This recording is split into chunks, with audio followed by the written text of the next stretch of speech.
हठात एत बड़ पेटे स्वामी कौन नहीं आसिले। जय जगन्नाथ, मु श्रद्धा, welcome to my mini blog. सकाळ उठी देखे तो आज पूरा पाग मस्त होती, सुलसुलिया पवन को मेघुआ पाग कर पूरा मस्त पाग होती। तो पाग देखी स्वामी कहले आज पालंग पूरी सागर आलुदम बना। तो बस मु भी फटाफट बन की नहीं आसली बालकनी को। बालकनी रे बसी एत सुंदर पाग सह खाइबार मजा ही अलग। संध्या बेले देखे तो स्वामी गोटे बड़ हठात पेटी नहीं कि रूम को आसिले। तो मुझे पचारि पेटी कौन अच्छी। तापर स्वामी कहले रुह देखिले जानिबनी। आ पेटी रे कौन अच्छी देखिया मोठू बेसी मो पु एक्साइटेड थिला।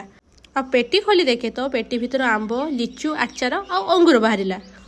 आ मो पुअर फल एते पसंद जे से फल देखला माने निजको कंट्रोल करबेनी आ संगे संगे तापर अटैक करबो। से ही देखु नाहंती एई अंगूरर नाम कौन जो माने जानिचंदी मते कमेंट निहाती जणातु। आ पेटी जो आंब थिला, आंब देखि मु संगे संगे बस जानि पाली कि ए पेटीटा मो घर आछि, माने मो बाप घर आछि। मो घरर बाड़ी आंब मु कोन चिनि परिबिनी।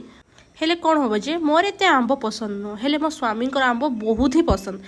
खाइबा जिनस मामलें मु आ मो स्वामी पूरा डिफरेंट, आम पसंद भी अलग। आउ हाँ, एमती नुहे कि मो माँ केवल ता जई ही पठेची, ताकू समस्त बस ठीक भाव जना।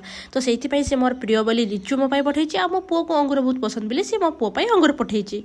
आउ मो माँ आम तीन जाक को बहुत भल पाए, से समस्त पसंद बहुत इंपोर्टेंट। रही जय जगन्नाथ।